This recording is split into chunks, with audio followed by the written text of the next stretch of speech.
الله أكبر الله أكبر الله أكبر الله أكبر أشهد أن لا إله إلا الله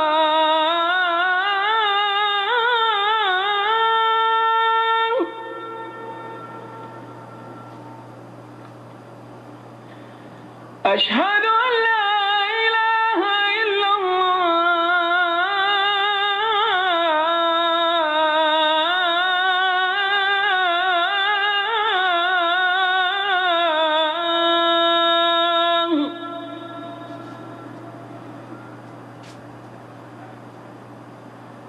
أشهد أن محمدا رسول الله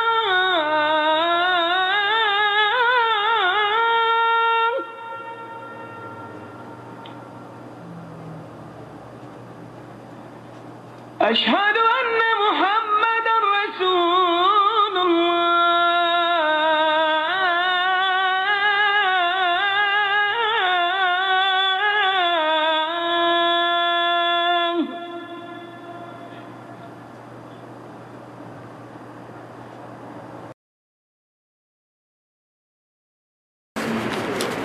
إن الحمد لله نحمده ونستعينه ونستغفره ونعوذ بالله من شرور أنفسنا ومن سيئات أعمالنا من يهده الله فلا مضل له ومن يضلل فلا هادي له وأشهد أن لا إله إلا الله وحده لا شريك له وأشهد أن محمدا عبده ورسوله أما بعد فإن خير الحديث كتاب الله وخير الهدي هدي محمد صلى الله عليه وسلم وشر الأمور محدثاتها وكل محدثة بدعة وكل بدعة ضلالة وكل ضلالة في النار رب اشرح لي صدري ويسر لي أمري واحلل عقدة من لساني يفقهوا قولي رب أعوذ بك من همزات الشياطين وأعوذ بك رب أن يحضرون أعوذ بالله السميع العليم من الشيطان الرجيم وإما ينزغنك من الشيطان نزغ فاستعذ بالله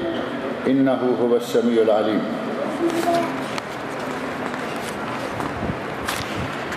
انسان میں کچھ ایسی عادتیں پائی جاتی ہیں کہ جو نتیجہ کے اعتبار سے بہت خطرناک ثابت ہوا کرتی ہیں اگرچہ ان کے کچھ پہلو اچھے بھی ہیں اور بعض پہلو بڑے خطرناک ہوا کرتے ہیں اور انہی اوصاف میں سے انہی صفات میں سے ایک صفت ہے صفت الغضب غصہ اور غصہ ظاہر ہے کہ انسان کی فطرت میں بھی شامل ہے انسان کی تخلیق جن چیزوں سے ہے اس میں پانی ہوا اور آگ یہ تین چیزیں انسان کے مرکب میں انسان کے خمیرہ میں شامل ہیں اور ان تینوں چیزوں کو دیکھ لیں کہ ایک سے بڑھ کر ایک ہے پانی ہے ہوا ہے آگ ہے تو تینوں کا آپس میں کوئی جوڑ نہیں اور جہاں یہ تینوں اکٹھی ہو جائیں گی تو اگر وہاں سے کچھ دھواں اٹھے اگر وہاں کچھ ناراضگی اور غضب کے آثار پیدا ہوں اور وہاں سے اس قسم کے نتائج سامنے آئیں تو کوئی انہونی بات نہیں ہے لیکن اس کے دو پہلو موجود ہیں غصے کا ایک پہلو یہ ہے کہ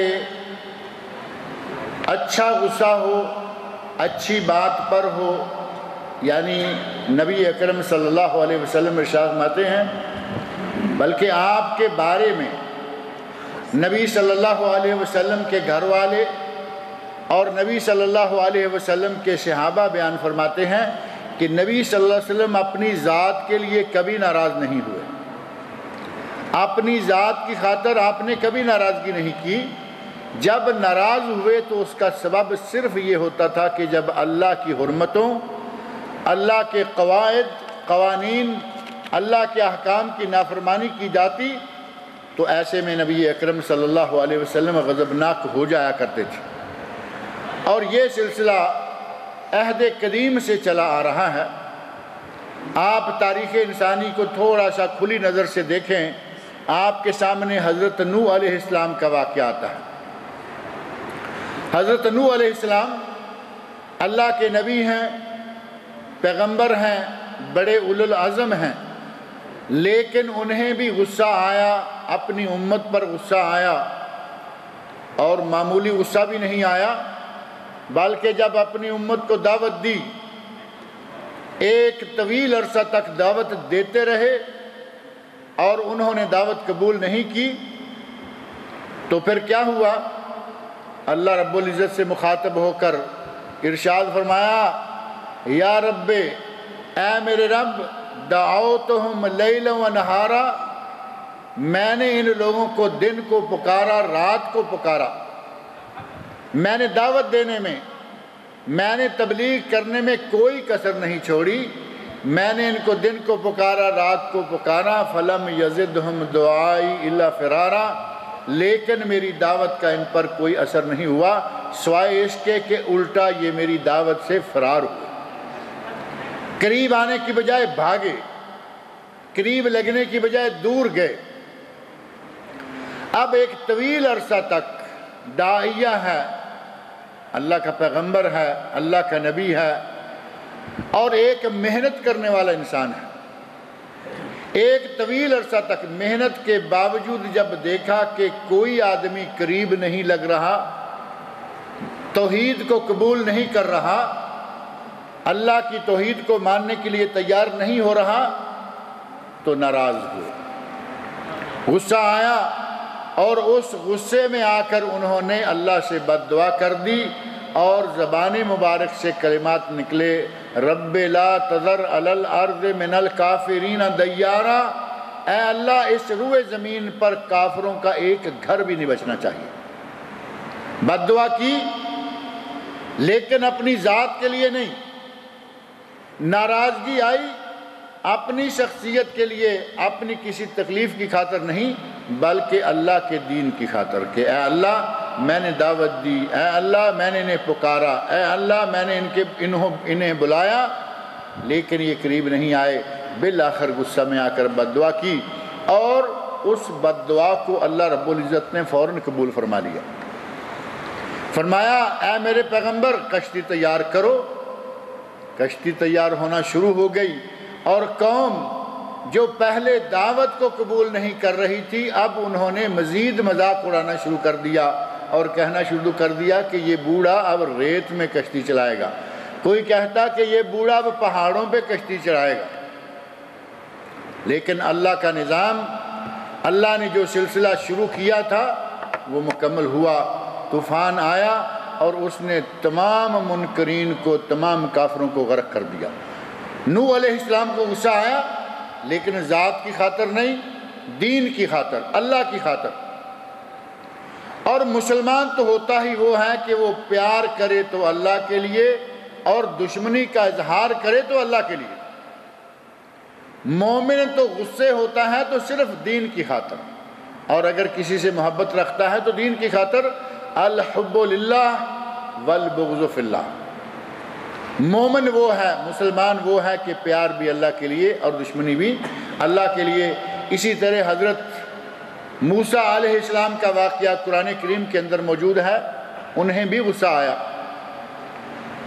اللہ رب العزت نے انہیں طور پر بلایا تورات دینے کے لیے، اور وہ طور پر گئے، واپس آنے تک دیکھا کہ پوری امت نے سامری کے پیچھے لگ کر، اب قرآن کریم میں وہ واقعہ موجود ہے کہ سامری نے بچڑا بنایا، بچڑے کے ایک طرف سے ہوا داخل ہوتی، دوسری طرف سے کچھ آواز سی پیدا ہوتی، لہو خوار، جس طرح بچڑے کی آواز ہوتی ہے ویسی ہی آواز آتی، اور وہ بچڑا بنایا گیا تھا، کوئی جیتا جاگتا بچڑا نہیں تھا۔ قوم نے سامری کے پیچھے لگ کر اس کی پوجا شروع کر دی، اور موسیٰ علیہ السلام نے جب دیکھا کہ میری قوم غیر اللہ کو پوج رہی ہے تو غصہ آ گیا۔ چونکہ اپنی قوم میں اپنے بھائی ہارون علیہ السلام کو چھوڑ کر گئے تھے، ہارون علیہ السلام پر ناراض ہوئے اور ان کے بالوں کو پکڑ لیا، سر کے بالوں کو پکڑ کر کہا کہ میں تمہیں ان میں چھوڑ کر گیا تھا اور یہ لوگ کیا کر رہے ہیں۔ اور دوسری جگہ ہے کہ انہوں نے داڑھی کو پکڑ لیا، غصے میں آئے تو داڑھی کو پکڑ لیا۔ ہارون علیہ السلام کہتے ہیں لا تاخذ بلحیتی، اے میرے ماں جائے، اے میرے بھائی، میری داڑھی کو نہ پکڑو، ولا تشمت بی الاعداء، اور ایسا کر کے میرے دشمنوں کو، اپنے دشمنوں کو خوش نہ کرو۔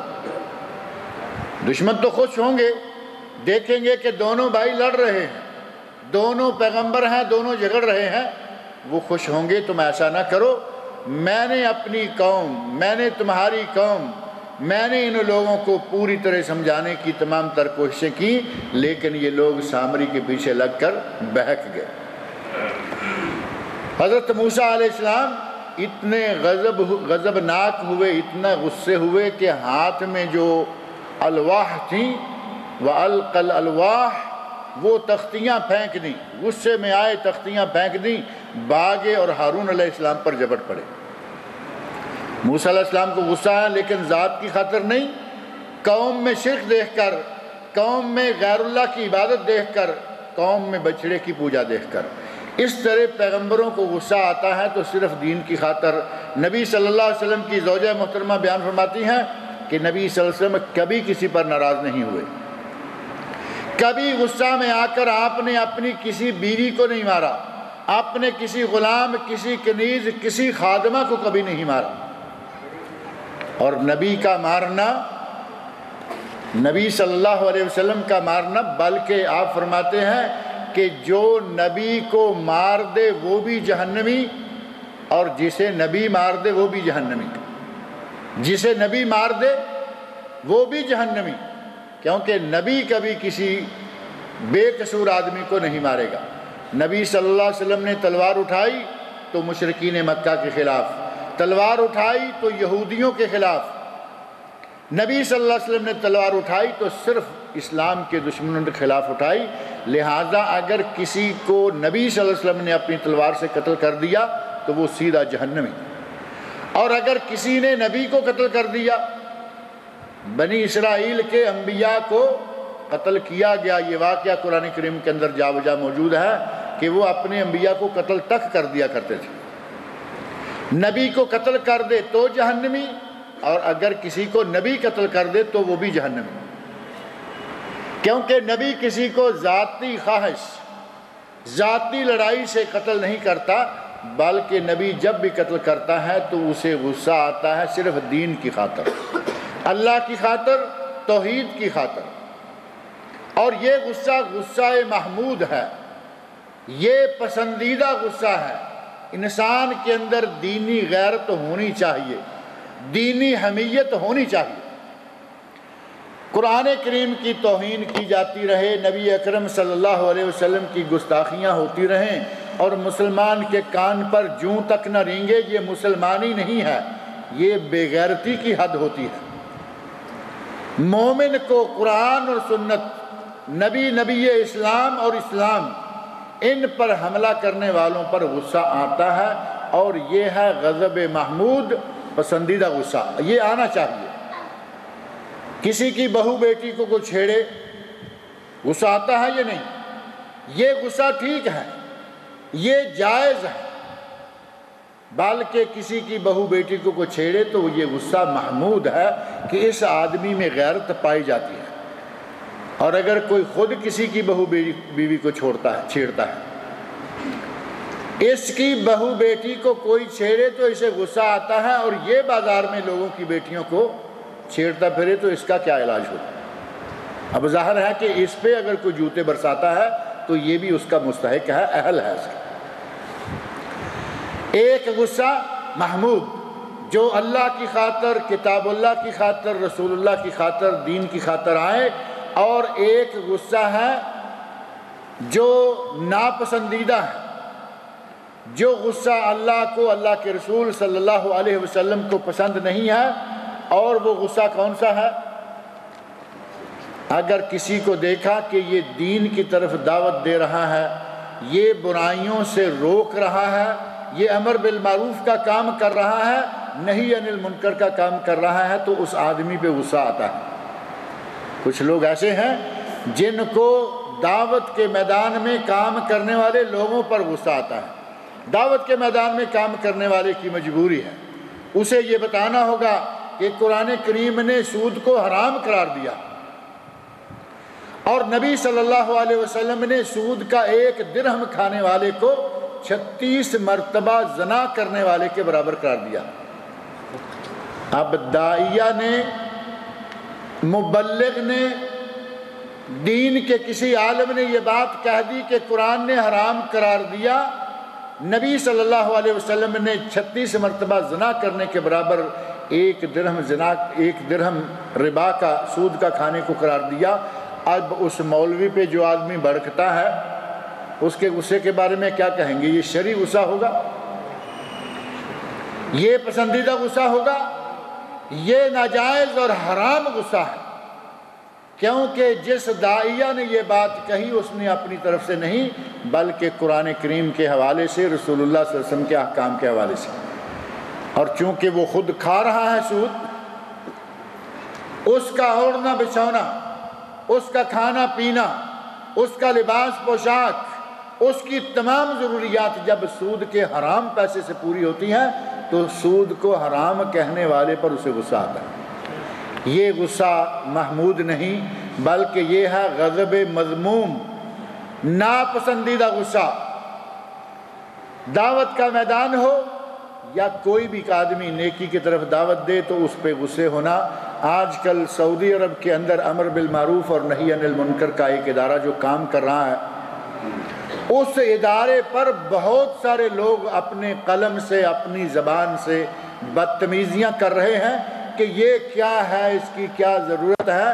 اور وہ پہلے یہاں ایک پورا خطبہ، ایک درس اس موضوع پہ رہا کہ اس ادارے کی برکت سے کتنے شراب کے اڈے، شراب بنانے کی بھٹیاں، کتنے زناکاری اور بدماشی کے اڈے پکڑے گئے، اور اس ادارے کی برکت سے گناہ میں ابھی تک بڑی روک تھام آتی چلی آ رہی ہے۔ جو آدمی اس ادارے کے لوگوں کو، امر بالمعروف اور نہی عن المنکر میں کام کرنے والے لوگوں کو برا بھلا کہتا ہے، ان پر غصہ کھاتا ہے، اس کا غصہ کیسے اچھا ہو سکتا ہے؟ اور اس غصے کے نتائج، اگر غصہ مذموم ہے تو اس کے نتائج کبھی بھی اچھے نہیں ہوں گے، نہ دنیا میں اور نہ آخرت میں۔ اور ایک تیسرا غصہ ہے جو کہ مباح ہے۔ پہلا غصہ محمود، اللہ کے دین، اللہ کی خاطر، اللہ کے رسول کی خاطر، اللہ کی کتاب کی خاطر، اور دوسرا مذموم جو نیکی کا حکم دینے والوں کے خلاف بڑھ کے، اور تیسرا ہے مباح، میرا حق چھین لیا، مجھ پر کسی نے زیادتی کی، مجھے کسی نے گالی دی۔ آپ کو کسی نے گالی دی، کیا آپ کو غصہ نہیں آئے گا؟ غصہ آئے گا۔ غصہ آنا روا ہے، غصہ آنا جائز ہے، یہ غصہ مباح ہے۔ لیکن اگر کوئی اپنے غصے پر قابو پا لے تو وہ بندہ انتہائی فضیلت والا اور وہ بندہ اجر و ثواب کمانے والا ہے، اگرچہ غصہ کرنا جائز ہے۔ اور قرآن کریم نے ہمیں النفس بالنفس والعین بالعین، قرآن نے ہمیں یہ اجازت دی کہ خون جان کے بدلے جان، خون کے بدلے خون، دانت کے بدلے دانت، کان کے بدلے کان، آنکھ کے بدلے آنکھ، اور آخر میں فرمایا والجروح قصاص، اور زخم کے بدلے میں زخم دیا جا سکتا ہے۔ لیکن پہلی بات یہ کہ زخم میں نہیں دوں گا۔ اگر کسی نے میرا سر پھوڑ دیا تو مجھے اجازت نہیں کہ میں اس کا سر پھوڑ دوں، کیونکہ پھر تو جنگل کا قانون شروع ہو جائے گا۔ ایک نے ایک کو گالی دی، دوسرے نے اس کو دے دی، اس نے اس کو پتھر مارا، اس نے اس کو مارا، ایک کو قتل کر دیا، اسے اس کے خاندان والوں نے قتل کر دیا، ایک جنگل کا قانون شروع ہو جائے گا۔ شریعت کی روح سے جس پر کوئی زیادتی کرے، گالی گلوچ سے، سر پٹول مار، زد و کوب سے، حتیٰ کہ قتل سے، اس کا کیس محکمہ میں قاضی کے سامنے چلایا جائے اور قاضی اس کو دیکھے گا کہ اب اس کا کیس کس پوزیشن میں ہے، اس کو کون سا حق پہنچتا ہے۔ جان کے بدلے جان، محکمہ قاضی کورٹ فیصلہ کرے گا۔ آنکھ کے بدلے کان کے بدلے دانت کے بدلے زخم کے بدلے کتنا اس کو زخم دینا ہے، یہ سارے معاملات کورٹ کچہری کے ذریعے کیے جائیں گے، لیکن یہ جائز۔ اگر کوئی بدلہ مانگتا ہے جان کے بدلے میں تو جائز، لیکن قرآن نے فرمایا کہ اگر معاف کر دیتا ہے تو یہ بہت ہی بڑا کام ہے۔ یہ ہے مباح غصہ۔ کسی نے گالی دی، آپ نے اس کو گالی دے دی، اب آپ یہ بتائیے کہ ان دونوں میں فرق کیا رہا؟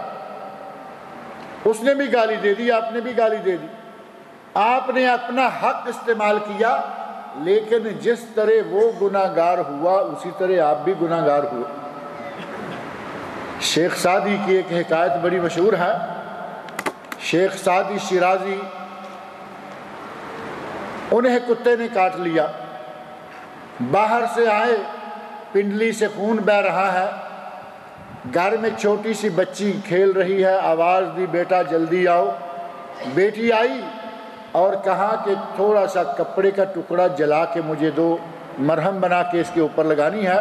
اس وقت ہماری طرح گلی گلی میں جگہ جگہ میں ڈاکٹر کلینک اور یہ وہ نہیں تھا۔ بچی کو کہتے ہیں کہ لاؤ۔ بچی کپڑے کا ٹکڑا جلا رہی ہے، دوا بنا رہی ہے، ساتھ خون بہتا دیکھ کر اپنے اس کے بیچاری کے خون کے آنسو رو رہی ہے۔ غصے میں کہتی ہے کہ ابا جان کیا ہوا؟ ابا جان کہتے ہیں بیٹی کتے نے کاٹ لیا ہے۔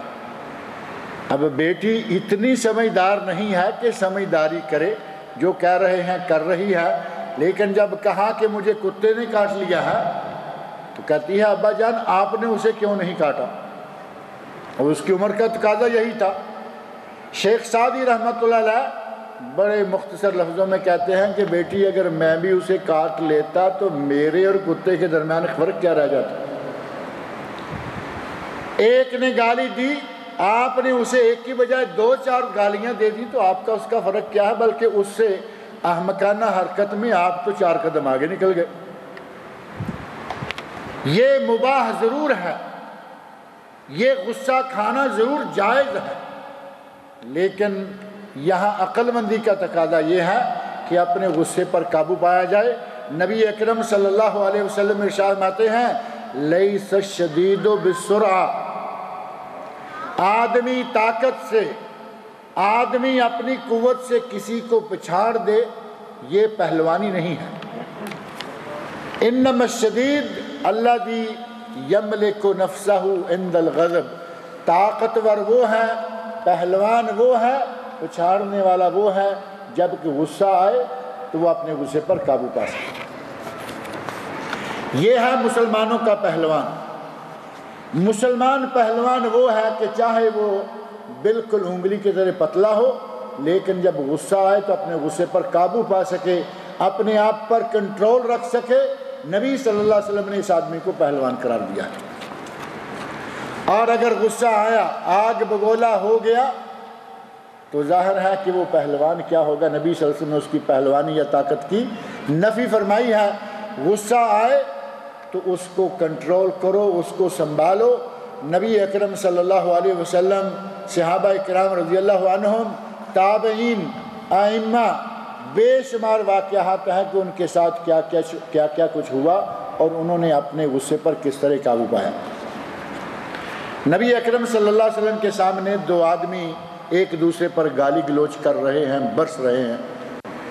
نبی صلی اللہ علیہ وسلم ارشاد فرماتے ہیں انی لعالم کلمۃ لو قالها، میں ایک ایسا کلمہ جانتا ہوں کہ اگر یہ اسے کہہ دے تو اس کا غصہ کفور ہو جائے گا، ختم ہو جائے گا۔ اور پھر آپ نے فرمایا کہ یہ کیا کہے؟ اعوذ باللہ من الشیطان الرجیم۔ غصہ آئے اعوذ باللہ پڑھو، شیطان کو جھٹک دو، شیطان سے جان چھڑاؤ، غصہ ختم ہو جائے گا۔ پہلا علاج غصے کو ختم کرنے کا اعوذ باللہ من الشیطان الرجیم پڑھنا۔ میں نے جو آیت پڑھی تھی اس میں ہے وَإِمَّا يَنزَغَنَّكَ مِنَ الشَّيْطَانِ نَزْغٌ فَاسْتَعِذْ بِاللَّهِ إِنَّهُ هُوَ السَّمِيعُ الْعَلِيمُ۔ اگر غصہ آئے تو اللہ کی پناہ مانگو۔ شیطان غصے کا سبب بنتا ہے، اللہ کی پناہ مانگو کہ اے اللہ میں تیری پناہ میں آتا ہوں، اور اللہ رب العزت اس کے غصے کو زائل کر دے گا۔ اور دوسری بات یہ نبی اکرم صلی اللہ علیہ وسلم کی بتائی ہوئی کہ غصہ شیطان کی وجہ سے ہوتا ہے، اور شیطان آگ سے ہے۔ غصہ شیطان کی وجہ سے آتا ہے اور شیطان آگ سے ہے۔ اب غصے کو ٹھنڈا کرنے کے لیے یا آگ کو ٹھنڈا کرنے کے لیے کیا چیز ہے؟ پانی۔ غصہ آیا ہوا ہے، پانی کا گھونٹ لیجئے، 2-4 گھونٹ پانی کے پی لیجئے، اپنے منہ پہ چھینٹا ماریے، جو غصے سے یہ چہرہ لال ہوا تھا ٹھنڈے پانی سے اس کی لالی کم ہونا شروع ہو جائے گی، غصہ ختم ہو جائے گا۔ ہم نے نبی صلی اللہ علیہ وسلم کے بتائے ہوئے علاج کبھی استعمال ہی نہیں کیے۔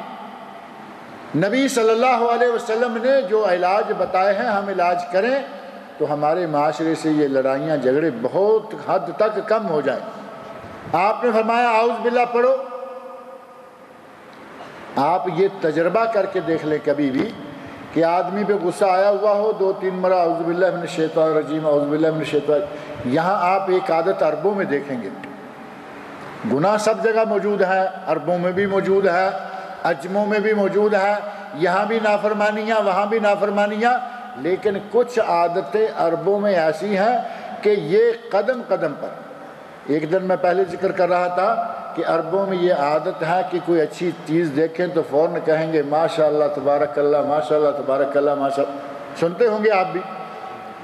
اسی طرح ان عربوں میں عادت ہے کہ ان کو کبھی کوئی غصے والی بات کہہ دے، انہیں غصہ آنا شروع ہو، ساتھ ہی مسلسل اعوذ باللہ من الشیطان الرجیم اعوذ باللہ من الشیطان الرجیم۔ اگر کسی کو دیکھا کہ غصہ کر رہا ہے، 2 آدمی جھگڑنے کے قریب ہیں، غصہ کر رہے ہیں، کہیں گے تعوذ باللہ من الشیطان الرجیم، تعوذ یا رجال تعوذ باللہ من الشیطان الرجیم، اے آدمی اللہ کی پناہ مانگو، شیطان کے شر سے اللہ کی پناہ مانگو۔ اگر کوئی اللہ کی پناہ مانگے، قرآن نے فرمایا وَإِمَّا يَنزَغَنَّكَ مِنَ الشَّيْطَانِ نَزْغٌ فَاسْتَعِذْ بِاللَّهِ۔ شیطان چوکا مارے، شیطان لڑائی کروانا چاہے، شیطان جھگڑے میں مبتلا کرنا چاہتا ہے، سر پٹول یا جنگ کروانا چاہ رہا ہے، اعوذ باللہ من الشیطان الرجیم پڑھو، شیطان کا اثر زائل ہو جائے گا۔ شیطان آگ سے بنایا گیا ہے، پانی پیو، وضو کرو، شیطان کا دیا ہوا یہ غصہ نکل جائے گا۔ اور ایک تیسرا طریقہ غصہ کو ختم کرنے کا یہ ہے کہ اگر کسی کو غصہ آئے تو اپنی حالت کو بدل لے۔ کھڑا ہے، غصہ آ گیا، اب حالت کو کیسے بدلے گا؟ بیٹھ جائے۔ اور اگر کسی مجلس میں بیٹھے بیٹھے گرما گرمی ہو گئی، بیٹھا ہوا ہے تو لیٹ جائے، ٹیک لگا لے، لیٹ جائے۔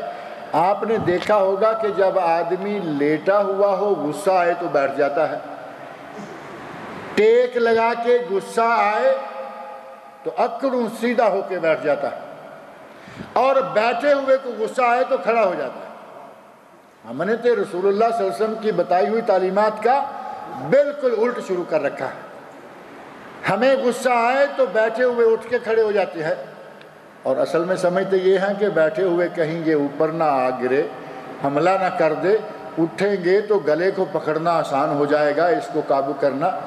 اگر رسول اللہ صلی اللہ علیہ وسلم کا بتایا ہوا علاج استعمال کریں تو یقیناً غصہ ختم ہو جائے گا۔ کھڑے ہیں بیٹھ جائیں، بیٹھے ہیں لیٹ جائیں، پانی مہیا ہے وضو کریں، پانی پئیں، اور اپنی زبان سے اعوذ باللہ من الشیطان الرجیم پڑھے، غصہ ختم ہو جاتا ہے۔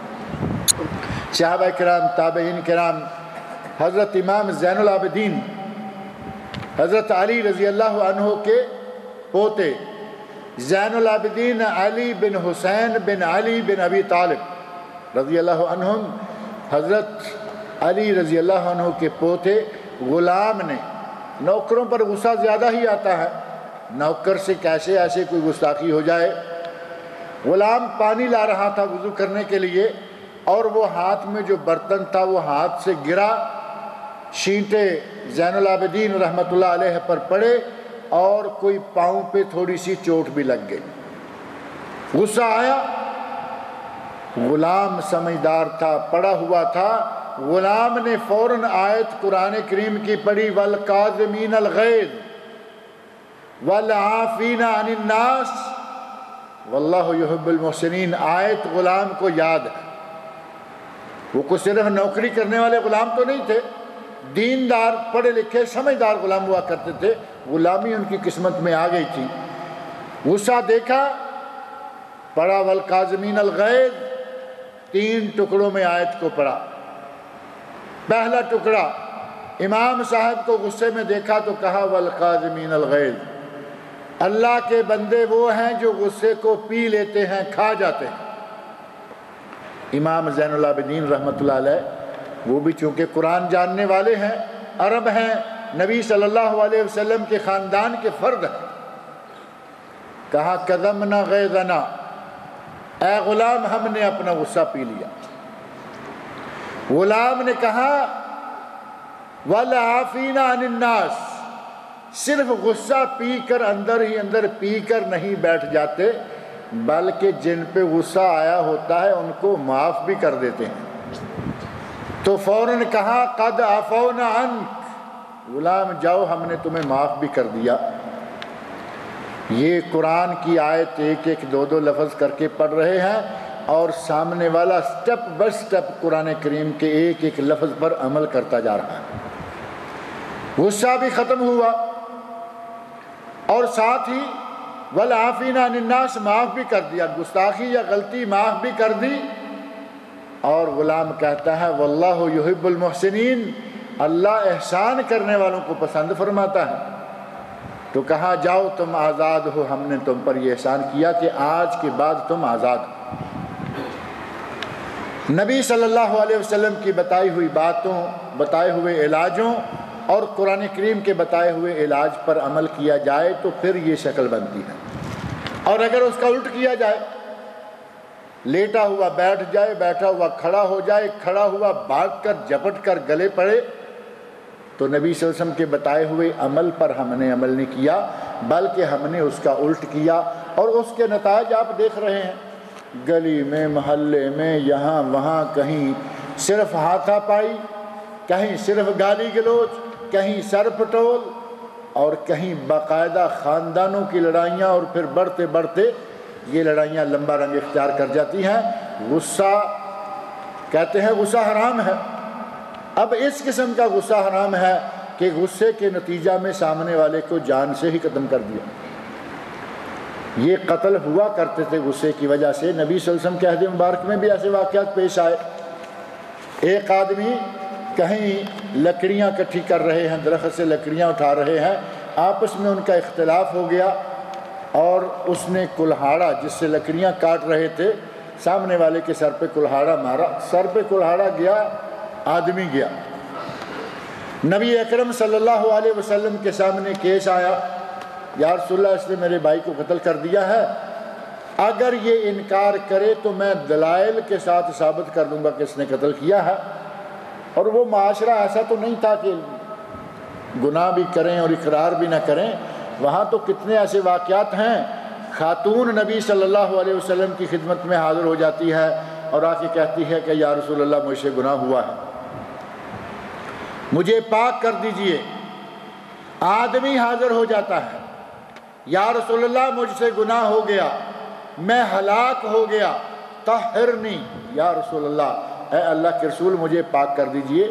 وہ تو معاشرہ وہ تھا کہ گناہ ہوا بے چین ہو گئے، گناہ ہوا بے تاب ہو گئے، اب اس گناہ پہ خود اپنے پردہ ڈالنے کی ہمت نہیں ہو رہی، سمجھتے ہیں کہ دنیا میں ہی جو سزا مل جائے، ہمیں آخرت کی سزا سے بچنا ہے۔ تو نتیجہ کیا ہوتا؟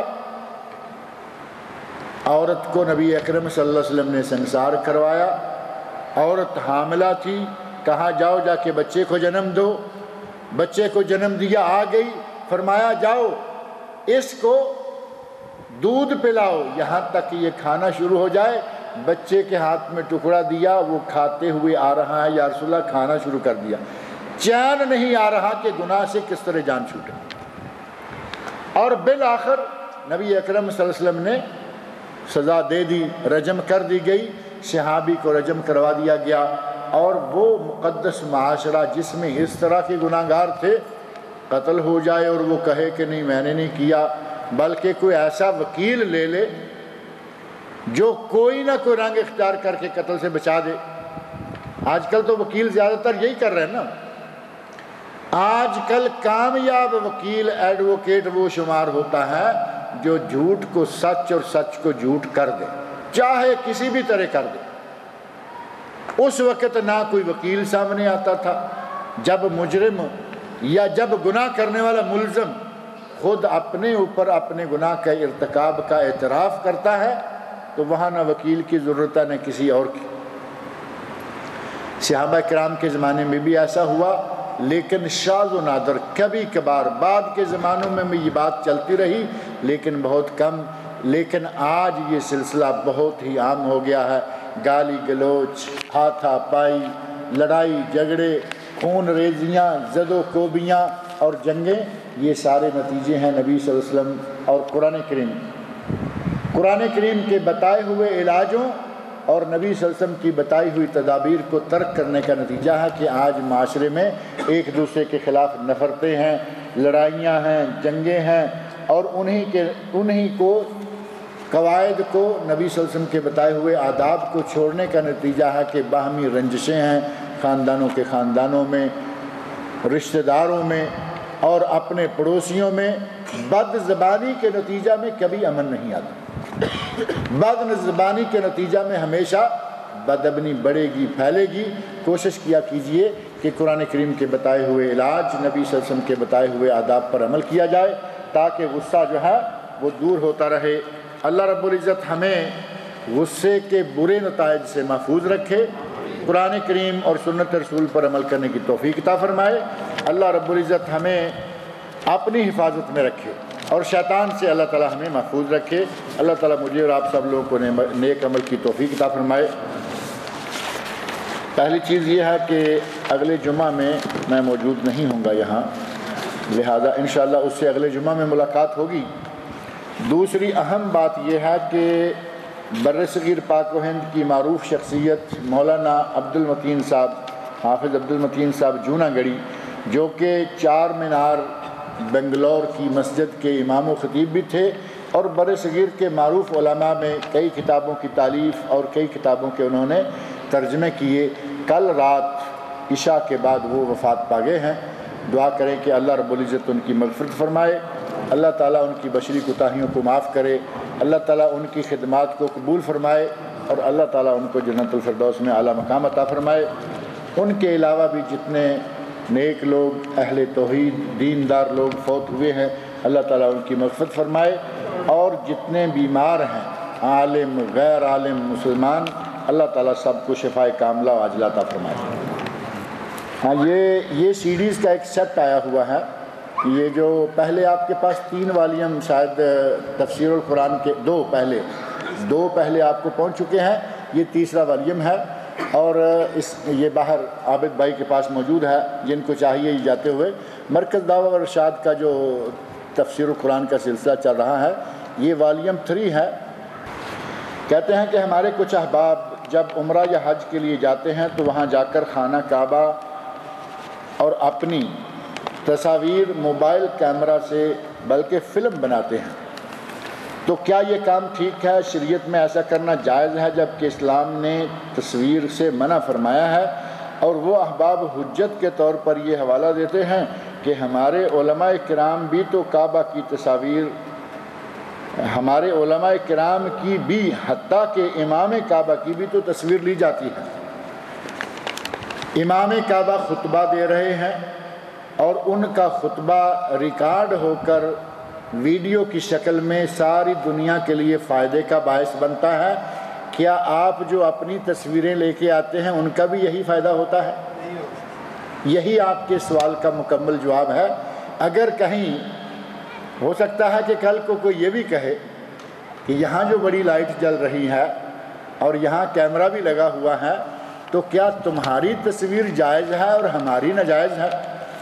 ابھی آپ یہ دیکھ سکتے ہیں کہ اس تصویر میں اور اس میں کتنا فرق ہے۔ یہ خالص دینی جذبہ سے علم کی نشر و اشاعت کے لیے درس ہو، اور یہاں جتنے آپ لوگ بیٹھے ہیں 100 ہیں 200 ہیں، اس CDs کے ذریعے یہ جیسے بن کے جا رہی ہیں، اب یہ آگے سینکڑوں ہزاروں لاکھوں کو جائیں گی، انشاءاللہ العزیز کسی نہ کسی کو فائدہ ہوگا۔ اور جو تصویریں لوگ لاتے ہیں سمندر کے کنارے پہ کھڑے ہو کر، حرم کے قریب کھڑے ہو کر، یا کہیں مدینہ میں یا مکہ میں کسی بھی جگہ، وہ آپ کی ذاتی تصویریں ہیں، ان سے کسی قسم کا کوئی فائدہ ہونے والا نہیں، بلکہ الٹا نقصان ہوگا، گناہ ہوگا۔ لہٰذا اس کو اور اس کو، اور پھر آپ نے اچھا کیا ہے کہ امام حرم کی تصویر کی بات کی ہے، ہماری بات ہوتی تو شاید نہ جمتی۔ امام حرم کی تصویر اور آپ کی تصویر میں لاکھوں نہیں کروڑوں میلوں کا فرق ہے، لہٰذا اپنے سوال کا جواب اپنی بات میں ہی محسوس کر سکتے ہیں۔ ہمارے کچھ احباب سفر میں یا روزمرہ زندگی میں نماز کے لیے جب وضو کرتے ہیں تو جراب کے اوپر مسح کر لیتے ہیں، اس کے بارے میں کیا ہے؟ جراب کے اوپر مسح کرنا نبی اکرم صلی اللہ علیہ وسلم سے ثابت ہے۔ امام ابو حنیفہ رحمۃ اللہ علیہ کو چھوڑ کر باقی سارے ائمہ فقہا شروع سے ہی مانتے آ رہے ہیں، اور امام ابو حنیفہ رحمۃ اللہ علیہ شروع میں قائل نہیں تھے، لیکن بعد میں وفات سے پہلے ان کو بھی حدیث رسول پہنچ گئی تھی، اور انہوں نے بھی اپنے سابقہ فتویٰ سے رجوع کر لیا تھا، اور یہ بات فتح القدیر شرح ہدایہ اور اسی طرح المیزان الکبریٰ امام شارانی رحمۃ اللہ علیہ فقہ کی دونوں معتبر اور موٹی موٹی بڑی کتابیں ہیں، ان میں یہ بات موجود ہے۔ اب پتہ نہیں کہ ہمارے لوگ جو فقہ حنفی پڑھتے ہیں وہ کون سی کتابیں پڑھتے ہیں۔ ہدایہ جو سب سے بنیادی فقہ حنفی کی کتاب شمار ہوتی ہے، اس کی شرح ہے فتح القدیر، امام ابن الحمام رحمۃ اللہ علیہ کی لکھی ہوئی، یہ 5-7 جلدوں میں شرح ہے۔ اس میں یہ لکھا ہوا ہے کہ امام صاحب نے رجوع کر لیا۔ المیزان الکبریٰ شارانی میں لکھا ہوا ہے کہ امام صاحب نے رجوع کر لیا۔ اب ہم پتہ نہیں کس امام کے بارے میں پڑھتے رہتے ہیں، یا میں تو کئی مرتبہ کہا کرتا ہوں کہ ہمارے لوگ امام ابو حنیفہ کے مقلد نہیں، یہ امام مسجد کے مقلد ہوتے ہیں۔ امام مسجد نے کہا ہوا ہے کہ مسح نہیں کرنا تو نہیں کرنا، امام صاحب نے کہا ہوا ہے عمرہ کے لیے جاتے ہوئے راستے میں تمہیں وہابی لوگ کہیں گے 2 نمازیں کٹھی پڑھ لیتے ہیں، نہیں پڑھنا، یہ کہیں گے قصر کرنی ہے، نہیں کرنا۔ ہم ان اپنے امام مسجدوں کے امام مسجد کے مقلد ہوتے ہیں۔ امام ابو حنیفہ ہماری تقلید سے بری ہیں، وہ رجوع کر لیں، ہم رجوع نہیں کرتے، وہ کہیں قرآن کو لے لو، حدیث رسول کو لے لو، میری بات کو چھوڑ دو، ہم یہ بھی نہیں مانتے۔ تو آپ بتائیے کہ ہم کیا چیز ہیں؟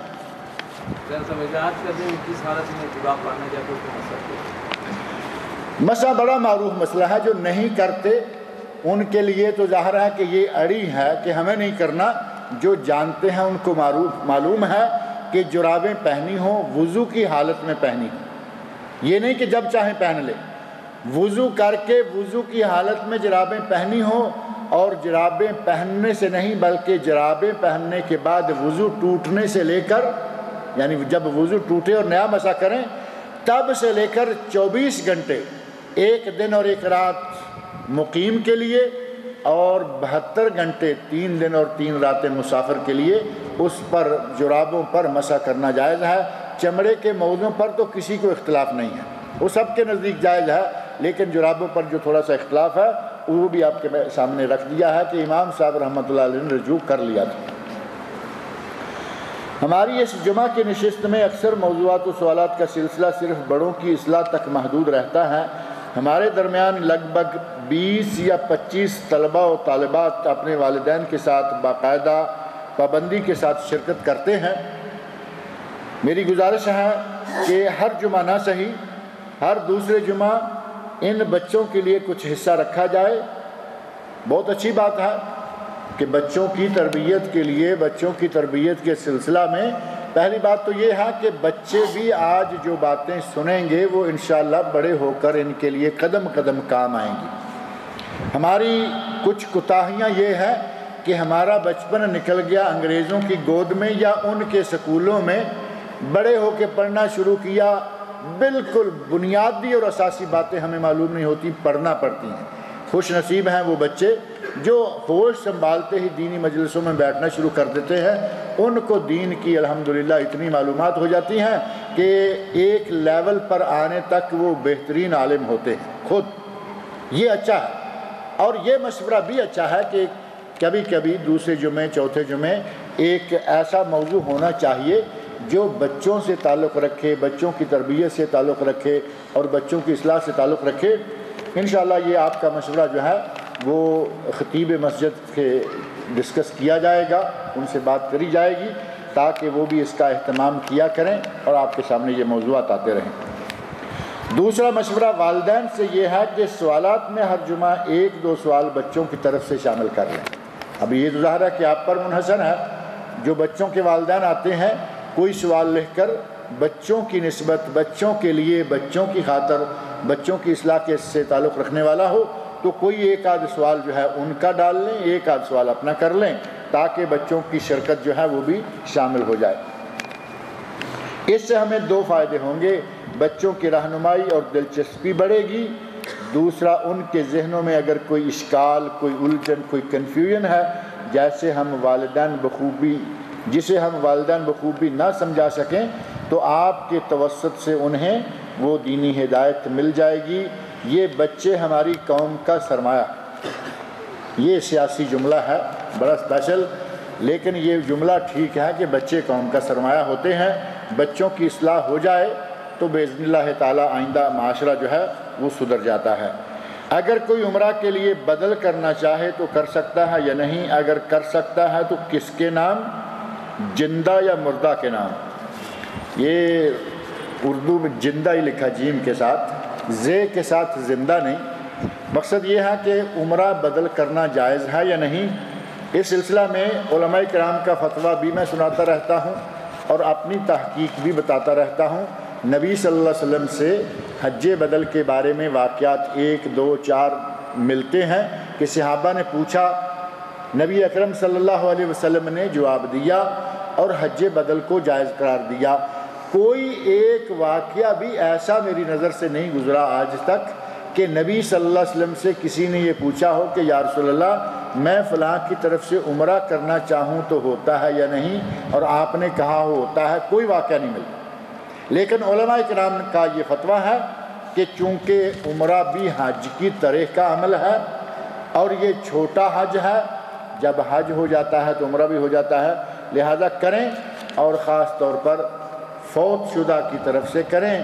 زندہ کو عمرہ کروائیں، اسے لائیں، پیسے نہ بچائیں کہ ابا میں آپ کی طرف سے کر دوں گا، تم بنارس میں بیٹھو یا بنگلور میں بیٹھو یا لاہور میں بیٹھو، وہاں سے آؤ گے لاکھ روپیہ لگ جائے گا، میں آپ کا عمرہ کر کے آتا ہوں۔ یہ نہ کریں، ابا حضور کو، اماں جان کو عمرہ کروائیں، ثواب کمائیں، ان کو بیت اللہ دیکھنے کا موقع دیں، اور اگر کوئی فوت ہو چکا ہے تو اس کی طرف، اور پھر جس نے فرض ادا کر لیا ہے اور وہ چاہتا ہے کہ اس کی طرف سے آپ کبھی نفل کر دیں تو انشاءاللہ اس کی گنجائش ہے۔ پلکوں کے 2-4 بال اگر ٹیڑھے ہوں تو کیا ان کو کاٹ سکتے ہیں؟ اگر پلکیں تو ہوتی ہیں، یہ تو ٹیڑھے نہیں ہوتے، شاید ان بالوں کی بات کر رہے ہوں گے جن کو آئی بروز کہا جاتا ہے، بھووں کے بال۔ اگر کوئی ٹیڑھے بال ہیں، آنکھوں میں لگ رہے ہیں، کاٹ دیں، انشاءاللہ کوئی حرج نہیں۔ لیکن اگر آپ عورتوں کی طرح یہ چاہتے ہیں، اب یہ ہو سکتا ہے کہ عورتوں کی طرف سے ہی کہ پرچی آئی ہو، عورتوں کی طرف چاہتے ہیں کہ کبھی پلکیں اونچی ہوں، کبھی نیچی ہوں، کبھی موٹی ہوں، کبھی پتلی ہوں، تو یہ پلکوں کے ساتھ کھیل تماشا کرنا شرعاً جائز نہیں ہے، بلکہ نام سات اور متنم سات۔ نبی صلی اللہ علیہ وسلم نے کچھ عورتوں پر لعنت فرمائی ہے، جن میں سے وہ عورتیں جو اپنے جسم کے کسی حصے پر یا چہرے پر یا کہیں بھی سرمے وغیرہ سے کچھ نقش گدواتی ہیں، بنواتی ہیں، ان پر، اور اپنے بالوں کو اپنی بووں سے نوچ کر ان کو باریک موٹا کرتی رہتی ہیں، اور واشرات مستوشرات، اپنے دانتوں کو اپنی مرضی سے کہیں سوراخ کبھی چھوٹا، کبھی ادھر کبھی ادھر، یا کم از کم سینٹر میں بنواتی ہیں۔ اس طرح کے مختلف قسم کے کام کرنا، جسم پر نقش و نگار بنوانا، بالوں کو، بہوں کے بالوں کو نوچنا، اور اسی طرح دانتوں میں سوراخیں یا چھیرے بنوانا، یہ باعث لعنت کام ہے۔ دو پلکوں کے درمیان ناک کے اوپر کے بال نکالے تو کیا وہ گناہ ہے؟ یعنی یہ جگہ جو ہے، یہ جگہ مرد ہو عورت ہو، یہ چونکہ پلکیں ہیں، بار بار لکھا جا رہا ہے، یہ پلکیں نہیں بھویں ہیں۔ پلکیں ہیں یہ جو آنکھ کے اوپر والے بال ہوتے ہیں، اور یہ جو اوپر کا حصہ ہے یہ گول، یہ بھویں ہیں۔ بھووں کے درمیان کا حصہ بھی بھویں ہی ہے، اس کو نکال کر دونوں بھووں کو الگ الگ کرنا یہ بھی ثابت نہیں ہے۔ دعا کرتے وقت ہاتھ اٹھانے کا صحیح طریقہ جو حدیث سے ثابت ہو وہ کر کے دکھائیے۔ وہ پچھلے 2-1 جمعہ میں یہ بات آ رہی ہے کہ دعا کے لیے ہاتھ اٹھائیں تو پہلی بات یہ کہ ہاتھ سر سے اوپر نہ چلے جائے۔ نبی صلی اللہ علیہ وسلم نے کبھی چاہے صلاۃ الاستسقاء ہی کیوں نہ ہو، یہ انداز نبی صلی اللہ علیہ وسلم نے اختیار نہیں فرمایا۔ منہ نیچے ہے یا اوپر ہے، لیکن ہاتھ سر سے بھی اوپر نبی صلی اللہ علیہ وسلم سے یہ قطعاً ثابت نہیں ہے۔ استسقاء میں سب سے زیادہ آپ نے ہاتھ اٹھائے ہیں، اور وہ اتنے کہ یہ بغلیں کھل جائیں۔ آپ یہ دیکھ سکتے ہیں کہ چہرے کے تقریباً قریب، لیکن بغلیں کھلی ہیں، ہاتھ سر سے اوپر نہیں۔ اس انداز سے، اور عام انداز جو ہے دعا مانگنے کا وہ یہ کہ سینے کے سامنے ہاتھ رہیں، یا تھوڑے اوپر کیا اور تھوڑے نیچے کیا، اور ایک ہے اپنے گھٹنوں پہ ایسے ہاتھ، اب میرے ہاتھ تو چلے گئے نا، گھٹنوں پر نظر نہیں آئیں گے، گھٹنوں پہ ہاتھ رکھے ہوئے ہیں، دعا کر رہے ہیں، اوپر نہیں اٹھا رہے۔ ان کا مطلب یہ ہے کہ کہیں وہیں پڑے پڑے آ جائے جو بھی آنا ہے۔ تو اتنی بھی سستی جب مانگنا ہی ہے تو یہ بھی کیا کہ ہاتھ گھٹنوں پہ پڑے رہے ہیں اور وہیں جو کچھ آنا ہے آ جائے۔ جس سے مانگ رہے ہیں وہ بہت بڑا ہے، سب سے بڑا ہے، اس کے سامنے کیا شرمانا ہے؟ نبی صلی اللہ علیہ وسلم نے اتنے زور سے میدان بدر میں دعائیں مانگی، ابو بکر صدیق رضی اللہ عنہ کہتے ہیں یا رسول اللہ اب چھوڑ دیں، آپ نے تو آج حد کر دی ہے، چھوڑ دیں، آپ کا رب آپ کو کبھی ایسے نہیں چھوڑ جانے دے گا۔ نبی صلی اللہ علیہ وسلم کائنات کے سردار، اور وہ اتنا گڑ گڑا کر دعا مانگیں، اور ہم اپنے گھٹنوں سے ہاتھ اوپر اٹھانا گوارا نہ کریں۔ اگر ایسا کر لیا تو کوئی دیکھ نہ لے کہ یہ بھی مانگتا ہے، پتہ نہیں یہی سمجھتے ہوں گے نا کہ یہ بھی مانگتا۔ اب کون سا کسی امیر سے یا کسی فلاں فلاں سے مانگ رہے ہیں، اللہ سے مانگ رہے ہیں۔ اپنے سینے کے سامنے یا منہ کے سامنے تک ہاتھ ہونے چاہیے، بہت اوپر نہ ہو اور نہ ہی بہت نیچے ہو۔ کیا طلاق دینے کے بعد حلالہ کرنے والے پر بھی یہ لازم ہے کہ وہ 3 طلاقیں دے، یا پلان کے تحت پہلی طلاق کے بعد عورت پہلے خاوند کے لیے نکاح میں جا سکتی ہے؟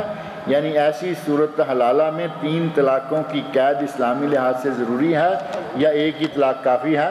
یہ 3 طلاقیں پہلے نے دیں ایک ہی جھٹکے میں، یہ تو پچھلے دنوں ایک مستقل 2 جمعے میں مستقل موضوع آیا تھا، تو اب بار بار اسی موضوع کو کیوں آپ دہراتے رہتے ہیں تاکہ کسی دوسرے سوال کا وقت آ جائے؟ 3 طلاقیں دینا ہی منع ہے، اور اگر واقع ہوتی شمار کرتے ہیں تو یہ حلالہ جو کیا جاتا ہے وہ حلالہ نہیں ہے، وہ حرامہ ہے۔ نبی صلی اللہ علیہ وسلم جس کام کرنے والے پر لعنت فرمائے وہ حلالہ کیسے ہو سکتا ہے؟ وہ حرامہ ہے، حرام، وہ کام ناجائز ہے۔ اور میں نے پچھلے دنوں اس خطبہ کے ضمن میں عرض کیا تھا، اس سے یقیناً کچھ لوگوں کو بڑی تکلیف ہوئی ہوگی، لیکن جو اللہ کے رسول کی احادیث کے ساتھ کھیلتے ہیں ان کو تکلیف ہوتی ہے تو ہوتی رہے۔ حلالہ کرنے اور کروانے والے پر نبی صلی اللہ علیہ وسلم نے لعنت فرمائی، اور حلالہ کرنے والے کو کرائے کا سانڈ قرار دیا، اور اگر یہ شریعت کی چھتری میں حرام نہیں کر رہے تو اور کیا ہے؟